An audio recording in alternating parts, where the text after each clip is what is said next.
Hi, நான் உங்களோட வெங்கட்டுங்க. So நம்மளுடைய உங்களுக்கு லைவ் ஒர்க் எக்ஸ்பீரியன்ஸ் ப்ரோக்ராமுடைய பார்ட் ஒன் எஸ்கியூஎல்ல பார்ட் ஒன் பார்க்க போகிறோம். இந்த பார்ட் ஒன்னை நம்ம என்ன பார்க்க போறோம்னா, முதல்ல எஸ்கியூஎல்னா என்னங்க அப்படின்னா, நம்மளோட டேட்டாக்கள் எல்லாமே கொண்டு போய் நம்ம ஸ்டோர் பண்ணணும். அந்த டேட்டாவை ஸ்டோர் பண்றது எப்படி, அதை எப்படி எடுக்கிறது, இதை பத்தி படிக்கிறது தான் எஸ்கியூஎல்னு சொல்லுவாங்க. அதுக்கு நிறைய சாஃப்ட்வேர் இருக்கு, அதை பத்தி பின்னாடி பார்க்கலாங்க. இப்போ நம்மளுடைய ஒர்க் ஒன் பார்க்கலாங்க. ஸோ இந்த ஒர்க் எக்ஸ்பீரியன்ஸ் ப்ரோக்ராம் மூலமா நான் உங்களுக்கு ஒரு லைவ் எக்ஸ்பீரியன்ஸை தரப்போறேங்க. நீங்க யாராவது ரெஜிஸ்டர் பண்ணனா வந்து humancloudsoft.com/workங்க. ஸோ இந்த யூஆர்எல்ல போயிட்டு நீங்க முதல்ல ரெஜிஸ்டர் பண்ணிட்டீங்கன்னா எங்களுடைய ட்ரெயினிஸா மாறுவீங்க. நீங்க வந்து லைவா ஒர்க் பண்ணி பார்க்கலாம். ஒர்க் பண்ணி பார்க்கறது மட்டும் இல்லைங்க, லைக் இது நல்லா பிடிச்சிருந்துச்சுன்னா எங்கிட்ட வந்து படிக்கலாங்க. இதுல ஒரு ஸ்டைஃபண்ட் இருக்குங்க.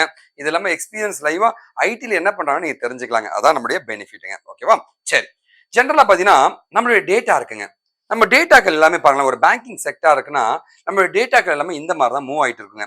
இந்த டேட்டாவை வந்து நம்ம ப்ராசஸ் பண்ண வேண்டியது இருக்கும், ஸ்டோர் பண்ண வேண்டியது இருக்கும், அது எஃபெக்டிவா வந்து யூஸ் பண்ண வேண்டியது இருக்குங்க. இதுக்கு தான் வந்து டேட்டா பேஸ் அப்படின்ற ஒரு உலகத்தை கண்டுபிடிச்சாங்க. ஒவ்வொருத்தருக்கும் ஒவ்வொரு வகையான டேட்டா இருக்கும். இவருக்கு இந்த டேட்டா இருக்கலாம், இவருக்கு இந்த டேட்டா இருக்கலாம், இவருக்கு இந்த டேட்டா இருக்கலாம், அவருக்கு அந்த டேட்டா இருக்கலாம். இந்த மாதிரி ஒவ்வொருத்தருக்கும் ஒவ்வொரு டேட்டா இருக்கும். இந்த டேட்டாக்கள் எல்லாத்தையுமே ஸ்டோர் பண்றதுக்கு ஒரு புத்திசாலியான ஒரு டப்பா தேவைப்படுங்க. அந்த டப்பாவோட பேர் தான் வந்து they called as data base அப்படின்னு சொன்னாங்க. இந்த மாதிரி ஒரு டேட்டா பேஸ்ல தான் வந்து எல்லா டேட்டாக்களையும் ஸ்டோர் பண்ண ஆரம்பிச்சாங்க. இந்த டேட்டா பேஸ் இருக்கு இல்லைங்களா, இந்த டேட்டா பேஸ்ல எப்படி சார் இந்த டேட்டா இருக்குன்னா எல்லாமே டேபிள் ஃபார்மட்ல இருக்கும். சரிங்களா? ஓகேவா? அவங்களுடைய ஒரு யூசருடைய டேட்டாக்கள் எல்லாமே டேபிள் ஃபார்மட்ல இந்த டேட்டா பேஸ்ல இருக்கும். ஸோ தட் அந்த டேட்டாவை எல்லாருமே பயன்படுத்திக்கலாம். அந்த டேட்டாவை ஸ்டோர் பண்றதுக்கு எடுக்கிறதுக்கு தேவைப்படுற ஒரு கான்செப்ட் தான் வந்து தே கால் இட் அஸ் எஸ்கியூஎல் அப்படின்னு சொன்னாங்க. இந்த டேபிள் எல்லாமே வந்து தனித்துவமாகவும் இருக்கலாம், இல்லை இது மாதிரி ரிலேட்டடாகவும் இருக்கலாம். இதை பற்றிலாம் டீட்டெயிலாக பின்னாடி பார்க்கலாங்க. ஸோ டேட்டாக்கள் டேபிள் ஃபார்மட்ல இருக்குன்றது மட்டும் தான் நிதர்சனமான உண்மை. அதை மட்டும் தான் நீங்க தெரிஞ்சுக்கணுங்க. ஸோ ஒரு கம்ப்யூட்டர் இருக்குன்னு வச்சுக்கலாம், ஒரு டேட்டா பேஸ் தான் இருக்குமான்னு கேட்டால் கிடையாதுங்க. நிறைய டேட்டா பேஸ் இருக்கலாம். அந்த நிறைய டேட்டா பேஸ்க்குள்ள நிறைய டேபிள்ஸ் இருக்கலாங்க. அந்த டேபிள்ஸ்க்குள்ள மனிதர்களுடைய டேட்டாக்கள் இருக்கும். ஹாஸ்பிட்டல் டேட்டா இருக்கும், ஸ்கூல்னா ஸ்கூல் டேட்டா இருக்கும், காலேஜ்னா காலேஜ் டேட்டா இருக்குங்க. இந்த மாதிரி தான் டேட்டாக்கள் இருக்குங்க. சரி, ஓகே, நம்ம கான்செப்டுக்கு போகலாங்க. ஸோ இப்போ பார்த்தீங்கன்னா இந்த எஸ்கியூஎல் சொல்றீங்களா, இந்த டேட்டா பேஸுக்குள்ள டேட்டாவெல்லாம் ஸ்டோர் பண்ண எடுக்க எல்லாத்துக்கும் இந்த எஸ்கியூஎல் பயன்படுங்க. நாம முதல்ல ஒரு டேட்டா பேஸை தயாரிக்கலாம்.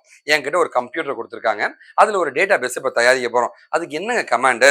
Create data base. நீங்க என்ன டேட்டா பேஸ் நேம் கொடுக்க போறீங்களோ அந்த டேட்டா பேஸ் நேம் நீங்க தரணுங்க. இதுதான் வந்து ஒரு டேட்டா பேஸை உருவாக்குறதுங்க. ஸோ நம்ம டேட்டா பேஸை உருவாக்கிட்டு ஒரு டப்பா உருவாக்கிட்டு அதுக்குள்ள நிறைய டேபிள்ஸை நாம உருவாக்க போறோங்க. ஓகே, இதான் நம்ம பண்ண போறோங்க. ஓகேவா? நார்மலா பாத்தீங்கன்னா வந்து ஒரு பேங்க் இருக்குன்னு வச்சுங்களேன், அந்த பேங்கோட லோன் டீட்டெயிலாம் இருக்குன்னா இது ஒரு டேபிள் ஃபார்மட்ல இருக்கும். இந்த டேபிள் ஃபார்மட்லாம் இந்த டேட்டா பேஸ்ல இருக்குங்க. இந்த டேட்டா பேஸ் ஒரு கம்ப்யூட்டர்ல வச்சிருப்பாங்க. இதுதான் நார்மலான ஒரு ப்ராசஸ்ங்க. ஓகேவா? அடுத்த லெவல்ல பார்த்தீங்கன்னா வந்து இந்த டேட்டா பேஸை முதல்ல நம்ம உருவாக்க வேண்டியது இருக்கு. அதுக்கான கமாண்ட் தான் இப்போ நம்ம பண்ண போறோங்க. ஓகேவா? ஸோ இது இப்போ ஃபார் எக்ஸாம்பிள் ஒரு பேங்க்குக்கான டேட்டா பேஸ் இருக்குன்னு வச்சுக்கலாம், பேங்க் டிபி அப்படின்னு ஒரு பேர் இருக்குன்னா கிரியேட் டேட்டா பேஸ், இந்த பேங்க் டிபி எடுத்து அப்படியே இங்கே போட்டுக்கணுங்க. ஸோ இதுதான் கொரிங்க. இந்த எஸ்கியூல போய் உங்க கம்ப்யூட்டர்ல அந்த எஸ்கியூஎல் சாஃப்ட்வேர்ல போட்டீங்கன்னா, எஸ்கியூஎலுக்கு சில சாஃப்ட்வேர் இருக்கும், அதுல போட்டீங்கன்னா டேட்டா பேஸ் உங்களுக்கு உருவாயிடும். ஓகேவா? ஸோ நிறைய சாஃப்ட்வேர் இருக்குங்க. SQL server, Oracle, my SQL, இது எல்லாமே சாஃப்ட்வேருங்க. அதுக்குள்ள நம்ம டேட்டா பேஸ் தயாரிச்சு டேபிள் அதுல போட்டுட்டு அந்த டேபிளுக்குள்ள நம்ம டேட்டாவெல்லாம் ஸ்டோர் பண்ணி வச்சுக்கலாங்க.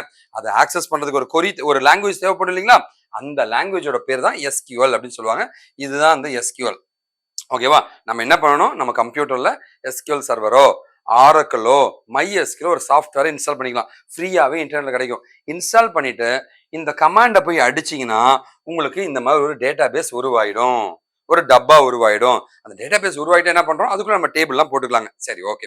இப்போ ஃபார் எக்ஸாம்பிள் பார்த்தீங்கன்னா நான் இன்னொரு எக்ஸாம்பிள் கொடுக்குறேங்க. ஸோ நான் வந்து இன்னொரு டேட்டா பேஸ் தயாரிக்கணும்னு ஆசைப்படுறேங்க. ஓகேவா? டேட்டா பேஸோட பேர் பார்த்தீங்கன்னா ஒரு காலேஜுக்கு ஸ்டாஃப் டேட்டா பேஸ் இருக்குங்க. அதுக்கு என்னங்க கமாண்டு? Create data base. இங்க இருக்கிற பேங்க் டிபி எடுத்து அப்படி இங்க போட்டுங்க, ஸ்டாஃப் டிபி எடுத்து அப்படி இங்க போட்டுங்க. இப்போ கிரியேட் டேட்டா பேஸ் ஸ்டாஃப் டிபினோடனே நமக்கு ஒரு டேட்டா பேஸ் உருவாயிடும். ஓகேவா? சரி, உங்களுக்கு ஓரளவு புரிஞ்சிருக்கலாம். இப்போ டேட்டா பேஸ் உருவாகிறத பார்த்தாச்சுங்க. இந்த டேட்டா பேஸ் பார்த்தீங்கன்னா நம்மளுடைய ஒர்க் எக்ஸாம்பிள் என்ன, உங்களுக்கு இன்னைக்கு ஒர்க் தரணும் இல்லைங்களா, என்ன கொடுக்க போறேன்னா நம்ம கம்பெனி விக்கிடெக்கி, நம்ம கம்பெனிக்கு ஒரு டேட்டா பேஸை நீங்க தயாரிக்க போறீங்க. எனக்கு கொரி என்ன வேணும்னா வந்து எம்ப்ளாயி டிபி, இந்த இ கேப்ஸுங்க, டி கேப்ஸுங்க, பி கேப்ஸுங்க. ஓகேவா? இந்த பேர அப்படியே எடுத்து போடுற மாரி, நம்ம விக்கிடிகி கம்பெனிக்கு நீங்க ஒரு டேட்டாபேஸ கிரியேட் பண்ணி குடுக்கணுங்க. சரி ஓகே. இந்த வீடியோவ பார்த்துட்டு, உங்களுக்கு ஒரு லைக் ஒரு டெக்ஸ்ட் பாக்ஸ் மாரி குடுத்துருப்போம். அங்க போயிட்டு, அந்த கோட மட்டும் அடிச்சு செக் பண்ணிக்கங்க. இது கரெக்ட்டா பண்ணிட்டீங்கன்னா, உங்களுக்கு பாயிண்ட்ஸ் கிடைக்குங்க. அத வந்து எங்களுடைய கோர்ஸ்ல ஃபர்ஸ்ட் ரெசிப்ட்ல நீங்க ரீடீமும் பண்ணிக்க முடியுங்க. இந்த மாரி ஒரு ஆப்ஷன் நாங்க குடுத்துருக்கோங்க. ஓகேவா? கண்டிப்பா இது உங்களுக்கு இந்த வொர்க் புடிச்சிருக்குன்னு நம்புறேங்க. இத பத்தி நெறைய படிக்கணும்னா, நம்ம விக்கிடிகிலயும் நாங்க ஆர்டிகிள் போட்டிருக்கோம். wikitechie.com/tutorials/SQL create database. இத வந்து டிஸ்கிரிப்ஷன்லயும் ஃபர்ஸ்ட் லிங்க்லயும் இந்த லிங்க்கையும் நாங்க குடுத்து வச்சிருப்போம். போய் பாருங்க, லேர்ன் பண்ணி உங்களுக்கு எந்த டவுட்டா இருந்தாலும் நீங்க இந்த நம்பர்ல கான்டாக்ட் பண்ணலாங்க. ஓகேவா? ஸோ இந்த ப்ரோகிராம் எதுக்கு நான் உங்களுக்கு முன்னாடி சொல்லியிருக்கேங்க. இது வந்து ஒரு லைவ் ப்ரோகிராம்ங்க. வீட்ல இருந்தே வேலை செய்ற ஒரு எக்ஸ்பீரியன்ஸ் ப்ரோகிராம்ங்க. இதுல இருக்க ஸ்டைஃபண்ட வச்சு எங்க கம்பெனில நீங்க படிக்கிறதா இருந்தா, அப்ப வந்து ஃபீஸ் நீங்க ரீடீம் பண்றதுக்கான ஒரு ஆப்ஷன் நாங்க குடுத்துருக்கோங்க. கண்டிப்பா உங்களுக்கு யூஸ்ஃபுல்லா இருக்கும் நம்பிக்கையோட முடிக்கிறேங்க. நன்றி.